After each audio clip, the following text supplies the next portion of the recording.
A Summary of the Red-Headed League by Sir Arthur Conan Doyle. Chapter 1. One day, Dr. Watson visited his friend Sherlock Holmes at his home in London. When he arrived, Sherlock Holmes was talking to a man in his living room. The man's name was Mr. Jabez Wilson. Mr. Wilson knew that Holmes was a famous detective who could solve crimes, and he wanted him to solve a mystery. While Mr. Wilson was talking, Holmes looked at him carefully. He looked at Mr. Wilson's face, his hands, and his clothes. He worked out that Mr. Wilson used to be a labourer, that he visited China in the past, and that he did a lot of writing. When Sherlock Holmes told Mr. Wilson this information, he was very surprised, because everything Sherlock Holmes said was true. Mr. Wilson decided that Holmes must be a wonderful detective. Mr. Wilson started telling Holmes his story. He had a small shop in London where he worked with his assistant, Vincent Spaulding. Not many people visited Mr. Wilson's shop, and he wasn't a rich man. One day, Mr. Spaulding showed him an advert in the newspaper for a job with the Red-Headed League. The Red-Headed League found jobs for men with red hair.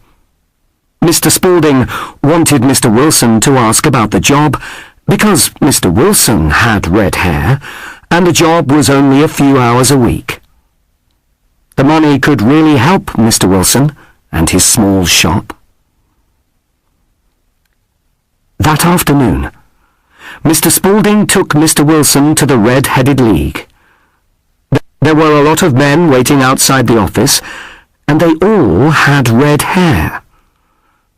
But Mr. Spaulding pushed past all the men until they were outside the door.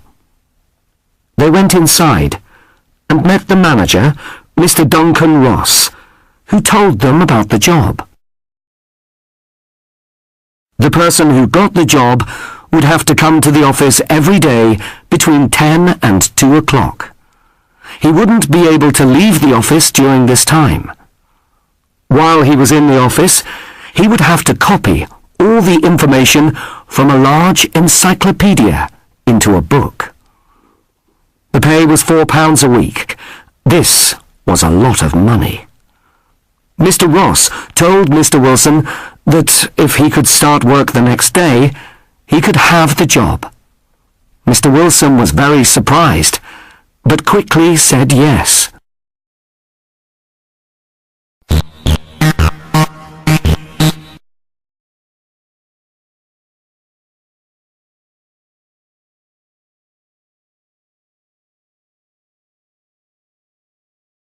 Chapter 2. The next day, Mr. Wilson bought a pen, some ink, and some paper, and went to the Red-Headed League. He thought about the job. Could it be real? It seemed foolish to copy an encyclopedia. But, to his surprise, when he arrived at the office, Mr. Ross was waiting for him. So, Mr. Wilson sat at the table and started work. He copied information from the encyclopedia into a book until 2 o'clock. Then he went home.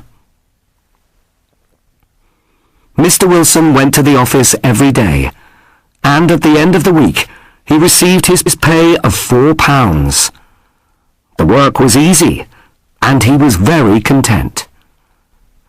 This continued for 8 weeks. One day he went to the office, but it was locked. There was a letter on the door that said, "The Red-Headed League has closed." Mr. Wilson didn't know what to do.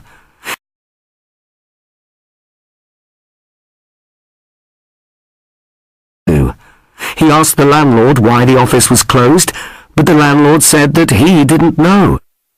He said that he didn't know Mr. Ross or the Red-Headed League?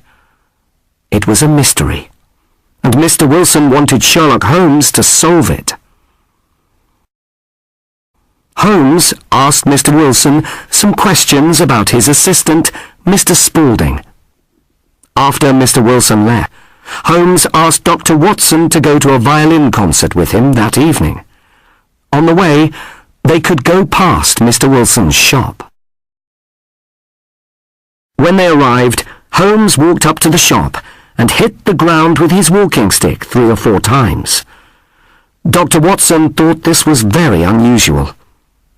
Then Holmes knocked on the shop door. A young man answered, and Holmes asked him how to get to the concert. "Did you knock on the door so that you could see the young man who works for Mr. Wilson?" asked Dr. Watson. "No.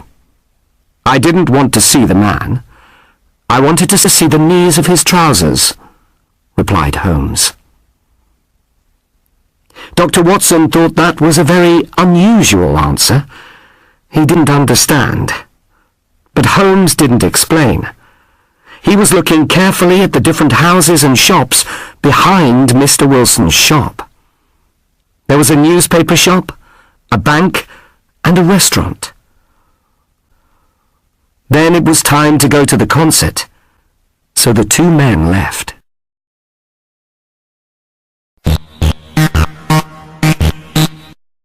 Chapter 3.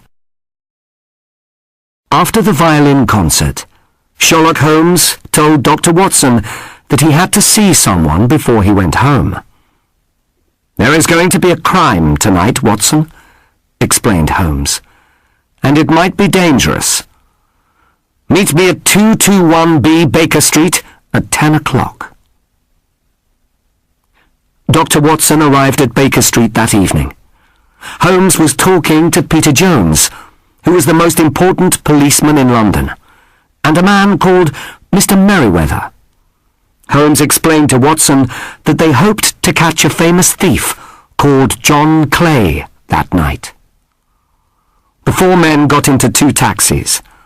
While they were travelling, Holmes told Dr. Watson that Mr. Merryweather was the manager of the bank behind Mr. Wilson's shop. The taxis were taking them to Mr. Merryweather's bank. When they arrived, Mr. Merryweather took them into the bank and down into the cellar. It was dark inside the cellar, and there were a lot of large boxes. Holmes looked carefully at the floor of the cellar. Then he asked Mr. Merryweather to tell Dr. Watson why the thieves might be interested in this bank. "They are interested in the gold in the boxes in this cellar," explained Mr. Merryweather. "It is unusual to have so much gold in one bank, and we have been worried. We wanted to move it." Holmes explained that the thieves were going to come into the cellar under the ground from Mr. Wilson's shop. Now there were 3 policemen waiting outside Mr. Wilson's shop. Holmes and the 3 men were waiting inside the cellar. The thieves wouldn't be able to escape. Holmes turned out the light, and the 4 men waited for the thieves to arrive. After about an hour, the men saw something. One of the large square stones in the floor started to move. Suddenly, they saw a hand. The hand slowly moved the stone up and to the right. Then a young man climbed out of the hole and into the cellar. When the young man stood up, Holmes quickly grabbed his arm. It was John Clay. "John Clay, your red-headed idea was a good one, but we've caught you," said Holmes.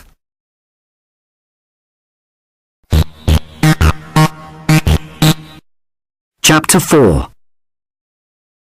Sherlock Holmes and Dr. Watson returned to Baker Street, and Holmes explained the crime to Watson. John Clay had the idea for the Red-Headed League because his friend Mr. Ross had red hair. Holmes knew that the job of copying out the encyclopedia was too foolish to be a real job. Clay and Mr. Ross invented the job because they wanted Mr. Wilson out of his shop. Why? Mr. Wilson told Holmes that Mr. Spaulding often used to work in the cellar. Holmes thought that this was unusual. Holmes asked some questions about Mr. Spaulding and found out that he was John Clay, the thief. When Holmes knocked on the door of the shop, he saw that the knees of Mr. Spaulding's trousers were dirty and had holes in them. Holmes deduced that he was digging a tunnel with Mr. Ross when Mr. Wilson was not in the shop. When I saw that the bank was behind Mr. Wilson's shop, I knew why they were digging a tunnel, said Holmes. They wanted to take the gold from the bank. How did you know that they wanted to take the gold on Saturday night? Asked Watson. When they closed the Red-Headed League, I knew the tunnel was finished. If they took the gold from the bank on Saturday, they would have a day and a half to escape before the bank opened on Monday, replied Holmes. Well done, Holmes, said Watson.